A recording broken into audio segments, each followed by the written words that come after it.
Makeup করার ক্ষেত্রে পরবর্তী সরকারের কিন্তু দুর্ভোগ পোহাতে হবে। যারা পতিত স্বৈরাচার তারা কিন্তু সুযোগের অপেক্ষায় রয়েছে, কে ক্ষমতায় আসবে এইটা চিন্তা করে আমি যদি পদক্ষেপ নেই বা কথাবার্তা বলি, এটা কিন্তু ঠিক হচ্ছে না। শাহাবুদ্দিন আহমেদের সময় যে নির্বাচন হয়েছিল সেটাকেই গ্রহণযোগ্য নির্বাচন কিন্তু মানুষ বিবেচনা করে, যে ৩ মাসের মধ্যে যদি একটি সুষ্ঠু নিরপেক্ষ নির্বাচন দিতে সক্ষম হয়, তাহলে এখন কেন আমরা পারছি না? এটা কিন্তু মানুষের কাছে প্রশ্ন, মানুষ কিন্তু এখন প্রশ্ন করছে। একজন নোবেল বিজয়ী, তার কাছে কিন্তু প্রত্যাশা অনেক বেশি মানুষ কিন্তু প্রত্যাশা করে তিনি একটি সুষ্ঠু নির্বাচন দিবে, তিনি ক্ষমতার লোভ করবে না। কিন্তু বাস্তবতা কি? এই অন্তর্বর্তীকালীন সরকারের কারণে অর্থনৈতিক অস্থিতিশীল হয়ে যাচ্ছে। তাহলে এটা মেকআপ করার ক্ষেত্রে পরবর্তী সরকারের কিন্তু দুর্ভোগ পোহাতে হবে। ওয়ালটন এখন দেশের সীমানা পেরিয়ে পৌঁছে গিয়েছে 50টিরও বেশি দেশে। ওয়ালটন, ঘরে ঘরে, বিশ্বজুড়ে। রিয়েলিটি হচ্ছে, এই রাশেদ আজকে কিছুক্ষণ আগে বললেন, বক্তব্য রাখলেন, ডক্টর ইউনূসের কিন্তু সমালোচনা শুরু করেছে মানুষ, যে উনি যা পদক্ষেপ নিচ্ছে সঠিক পদক্ষেপ নিচ্ছে না। দেশের অর্থনৈতিক অবস্থা খারাপ, আইন শৃঙ্খলার পরিস্থিতির অবনতি হচ্ছে, সরকার কোনো পদক্ষেপ নিতে পারছে না।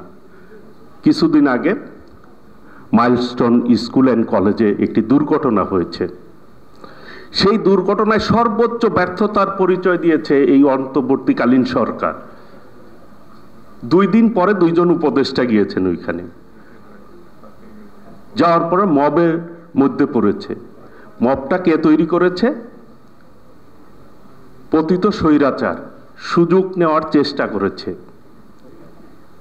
তার মানে যারা পতিত স্বৈরাচার তারা কিন্তু সুযোগের অপেক্ষায় রয়েছে, কখন তারা আবার এই দেশকে অস্থিতিশীল করবে, তারা সুযোগ নিয়ে আবার রাষ্ট্রীয় ক্ষমতায় আসার পায়তারা করবে। তাহলে এই যে আমরা বর্তমান প্রেক্ষাপটে নির্বাচন না দিয়ে বিভিন্ন কায়দায় বিভিন্ন দিকে আমরা কথাবার্তা বলছি, তাতে কাকে সুযোগ তৈরি করে দিচ্ছি? আমরা পতিত ফ্যাসিবাদকেই কিন্তু সুযোগ তৈরি করে দিচ্ছি। কাজেই দেশকে সঠিক পথে আনতে হলে, গণতন্ত্রকে উত্তরণ করতে হলে নির্বাচনের কোনো বিকল্প নাই। অনেকেই আমরা বলি বিএনপি ক্ষমতায় আসবে, আগামী দিনে কি হবে সেটি তো কেউই আমরা বলতে পারি না। জনগণই ভালো বিবেচনা করবে, বিচার করবে আগামী দিনে তারা কাকে ক্ষমতায় বসাবে। কাজেই কে ক্ষমতায় আসবে এইটা চিন্তা করে আমি যদি পদক্ষেপ নেই বা কথাবার্তা বলি, এটা কিন্তু ঠিক হচ্ছে না।